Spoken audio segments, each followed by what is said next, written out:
It's why the Prime Minister made stopping the boats one of his 5 promises to the British people. And it's why, according to the opinion polls, the British people back this government's bill. They back this government's bill by more than 2 to 1. This does not mean, Mr. Deputy Speaker, as some assert, that the British people are xenophobic. Since 2015, the British people have provided refuge to nearly 500,000 people through global, safe and legal routes. The British people are fair, compassionate and generous. Millions of legal migrants, including my parents, have experienced this warmth firsthand. But the British people are also realistic. They know that our capacity to help people is not unlimited. Since 2018, some 85,000 people... Secretary of State for Giving Way, does she think the British public want to see pregnant women and children detained in immigration detention centres? I do not believe for a minute that they do, but that's what's in this bill. The British people want to see people... They want to stop people dying on the Channel. That's what this is about.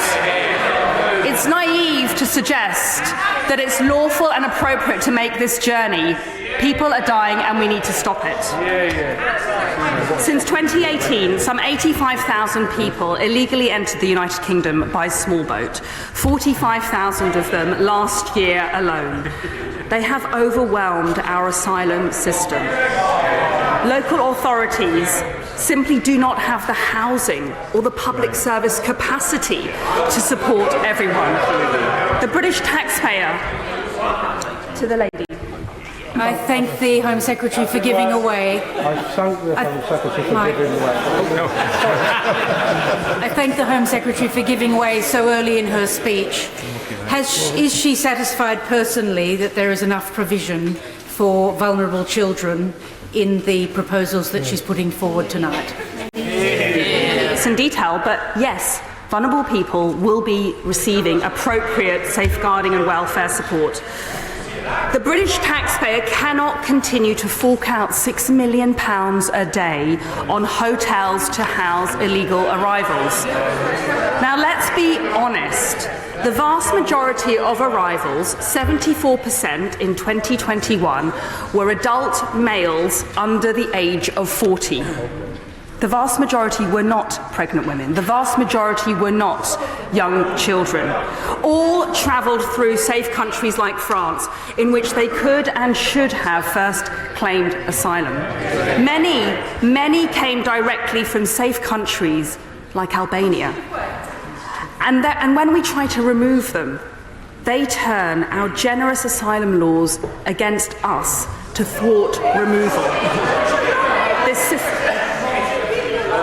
Thank you. I'm grateful to my right honourable friend for giving way. Does she agree that when 70 Labour MPs, including the Leader of the Opposition, signed a letter campaigning for the release of dangerous foreign criminals who we want to remove from the UK, they expose themselves as pro-open borders and unlimited immigration and put themselves on the side of the criminal rather than the side of the criminal?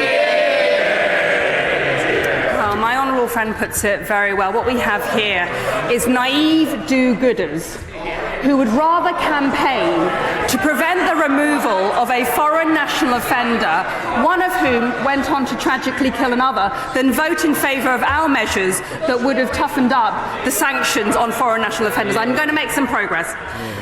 The reality is, Mr. Deputy Speaker, is that this system is simply unfair. It's unfair on the most vulnerable. It's unfair on those who play by the rules. It's unfair on the British people. So we must change the law and we must stop the boats. Now, Mr. Speaker, for too long, those of us voicing concerns about the effects of uncontrolled, unprecedented and illegal migration have been accused of inflammatory rhetoric. But nothing is more likely to inflame tensions than ignoring the public's reasonable concerns about the current situation. The public are neither stupid nor bigoted.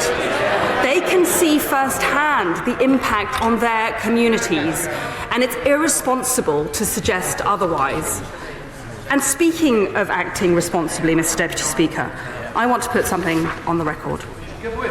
It's perfectly respectable for a child of immigrants like me to say that I'm deeply grateful to live here, to say that immigration has been overwhelmingly good for the United Kingdom, but that we've had too much of it in recent years. And to say that uncontrolled and illegal migration is simply bad.